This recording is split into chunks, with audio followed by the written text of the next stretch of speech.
अस्सलाम वालेकुम प्यारे बच्चों, welcome to our Urdu channel Urdu दरस अदब। बच्चों, आज की क्लास में हम पढ़ेंगे दर्जा 11वीं का नज़म नंबर 2। नज़म नंबर 1 आप पढ़ चुके हैं। डॉक्टर सर मोहम्मद इकबाल की लिखी हुई ये नज़म नंबर 2 है। इकबाल की जो पैदाइश है वो सियालकोट में हुई। आप लोग पिछली क्लासेस में पढ़ चुके हैं। उन्होंने मौलाना सर सैयद मीर हसन से अरबी फ़ारसी पढ़ी, सियालकोट से इंट्रेंस का इम्तहान पास किया, बाद में लाहौर से BA और MA के इम्तहानात में कामयाबी हासिल की। उन्हें शायरी का शौक़ लड़कपन से था। चंद गज़लों पर दाग दहलवी से इत्तला ली। दाग की शायरी का रंग इकबाल की 2-4 इब्तदाई गज़लों में नुमायाँ है। इकबाल ने 1905 में यूरोप का सफ़र किया। पहले कैम्ब्रिज गए, फिर जर्मनी की हाइडेलबर्ग यूनिवर्सिटी से ईरानी फ़लसफ़े और तसव्वुफ़ पर डॉक्टरेट की डिग्री हासिल की। लंदन वापस आकर बैरिस्ट्री की तालीम हासिल की। बैरिस्ट्री मतलब वकालत। 1908 में हिंदुस्तान आ गए, वकालत का पेशा इख्तियार किया। 1915 में उन्होंने अपनी मशहूर फ़ारसी नज़म इसरार खुदी में फ़लसफ़ा खुदी का नज़रिया पेश किया। 1918 में रमूज़ बेखुदी की इशाअत हुई। अंग्रेज़ी हुकूमत ने उन्हें सर का खिताब दिया। उन्होंने अमली सियासत में भी हिस्सा दिया। इकबाल ने उर्दू शायरी को नई सिमत और नए पहलुओं से रूशनास कराया। उनकी नज़मों में बहुत नगमगी और तरन्नुम है। उन्होंने उर्दू गज़ल को भी एक नया अंदाज़ अता किया। बांगे दरा उर्दू में उनका पहला मजमूआ कलाम है। इसके बाद उर्दू में बाल जिब्रील और ज़र्ब कलीम के नाम से 2 और मजमूए सामने आए। अरमग़ान हिजाज़ उनका चौथा मजमूआ है, जिसमें फ़ारसी और उर्दू दोनों ज़बानों का कलाम शामिल है। इनकी जो लिखी हुई नज़म है, इसका नाम है शुआए उम्मीद। यहाँ इस नज़म के मुश्किल अल्फाज मायने दिए हैं। ये मुश्किल अल्फाज मायने आपको बुक में भी मिल सकते हैं और जो मैं आपको नोट्स डिस्क्रिप्शन बॉक्स में दूंगी उसमें से भी आप निकाल सकते हैं। ठीक है, इसका खुलासा एक बार देख लेते हैं। शुआए उम्मीद इकबाल की एक तमसीली नज़म है। इसमें इकबाल ने एक शुआ यानी किरण के ज़रिए मशरक़ी बिलखुसूस हिंदुस्तान के बाशिंदों को ये पैगाम दिया है कि वो मायूसी की तारीख फ़िज़ा से निकलें और हिंदू मुस्लिम के भेदभाव को ख़त्म करके आगे बढ़ें। नज़म सूरज और किरणों के मुकालमों से शुरू होती है, यानी उनके ड्रामों से।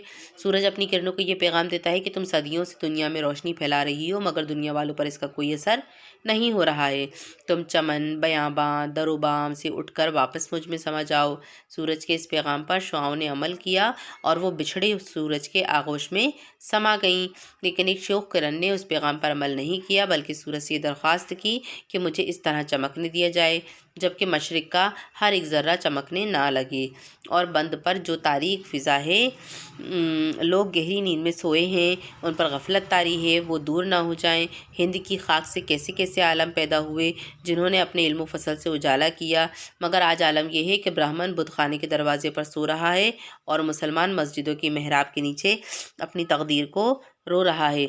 इन लोगों को मशरिक़ व मगरिब के फ़र्क को मिटाकर आगे बढ़ना चाहिए, यानी जहाँ से जो बात अच्छी लगे उसे कबूल करें और उस पर अमल करें। इस नज़म का मरकज़ी ख़याल ये है कि इस नज़म में इकबाल ने कहा है कि हालात किस कदर ख़राब हों, इनसे मायूस होकर हाथ पर हाथ रख कर नहीं बैठना चाहिए, बल्कि ख़राब हालात बदलने के लिए जहाँ से जो चीज़ अच्छी मिले उस पर अमल करना चाहिए। हिंदू और मुसलमानों को मिलकर मुल्क व कौम के लिए कदम से कदम मिलाकर चलना चाहिए।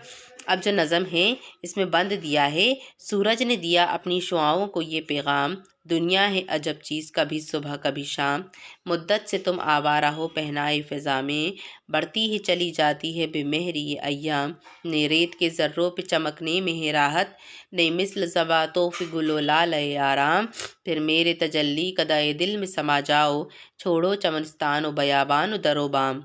तो शायर कहता है कि ये जो नज़म है इसमें सूरज ने अपनी शुआओं को ये पैगाम दिया कि ये दुनिया अजीब जगह है जहाँ कभी सुबह और कभी शाम होती है, यानी हर वक्त कुछ न कुछ तब्दीली होती है। दूसरा शेर है कि ए शुआओं तुम अरसे से पूरी फ़िज़ा में फैली हुई हो, यानी अपनी रोशनी फैला रही हो, लेकिन इस रोशनी से कोई फ़ायदा नहीं उठा रहे हैं। दुनिया में आपसी मोहब्बत और मुरव्वत कम हो रही है और लोगों के दरमियान नफ़रत फैल रही है। ए शुआओं तुम्हारी रोशनी रेत के ज़र्रों को चमकाती है और तुम हवा की मानिंद गुल दलाला के चक्कर भी लगाती है, इसके बावजूद तुम्हें कहीं से राहत नहीं मिलती, तुम परेशान ही रहती हो। फिर शायर चौथे शेर में कहता है कि ए किरणों तुम चमन, बयाबान, बागात को मुनव्वर करना बंद करके मेरे आगोश में समा जाओ, यानी सूरज में वापस आ जाओ। آفاق کے ہر گوشے سے اٹھتی ہیں شعائیں، بچھڑے ہوئے خورشید سے ہوتی ہیں ہم آغوش، ایک شور ہے مغرب میں اجالا نہیں ممکن، افرنگ مشینوں کے دھوؤں سے ہے سیاہ پوش، مشرق نہیں گو لذت نظارہ سے محروم، لیکن صفت عالم لاہوت ہے خاموش، پھر ہم کو اس سینہ روشن میں چھپا لے، اے مہر جہاں تاب نہ کر ہم کو فراموش۔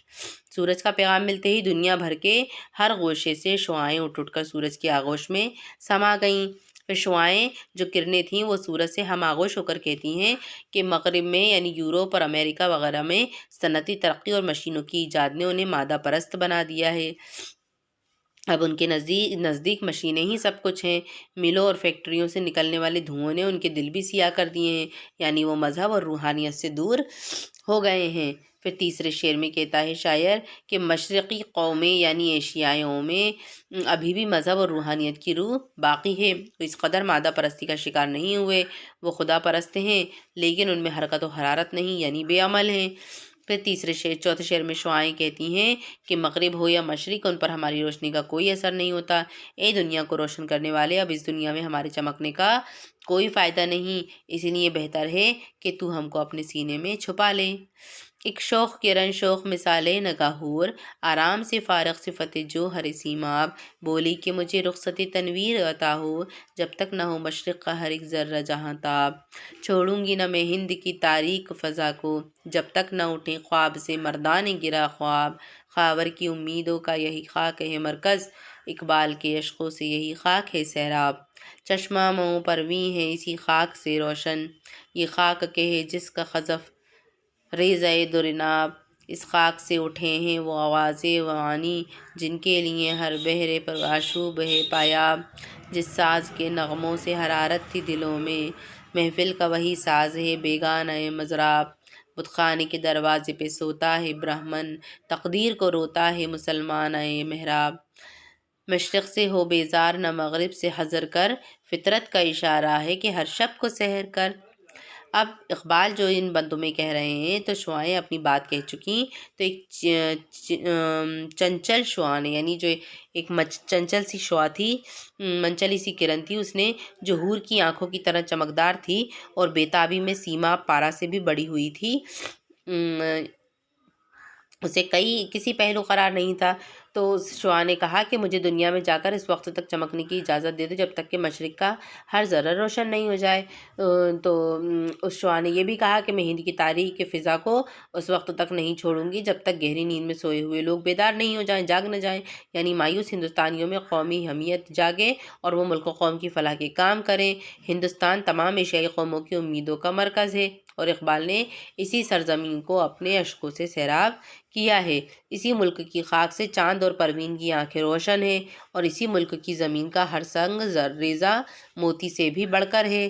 اس ہند کی خاک سے ایسے بڑے بڑے عالم اور فاضل اور رشی منی اٹھے ہیں جس کے لیے طوفانی سمندر کوئی معنی نہیں رکھتے، یعنی ان عالموں اور رشیوں نے بڑے بڑے پیچیدہ مسئلے حل کیے ہیں۔ ایک وقت تھا جب ہندوستان کی محفل میں ہر مذہب کا ساز لوگوں کے دلوں میں حرارت پیدا کرتا تھا، یعنی لوگ دین اور دھرم کے ماننے والے تھے، لیکن لوگ اب کسی ساز میں بیزار ہو گئے ہیں۔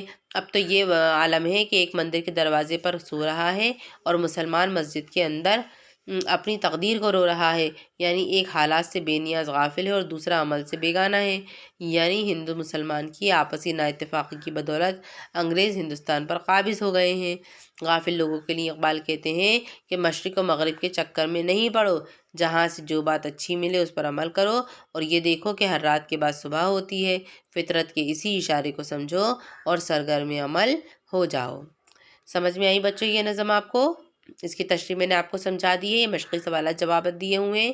سورج نے اپنی کرنوں کو کیا پیغام دیا، شوق کرن میں کیا خوبیاں ہیں، اسی خاک سے غواز مانی کے اٹھنے سے کیا مراد ہے، تقدیر کو رونے سے کیا مراد ہے۔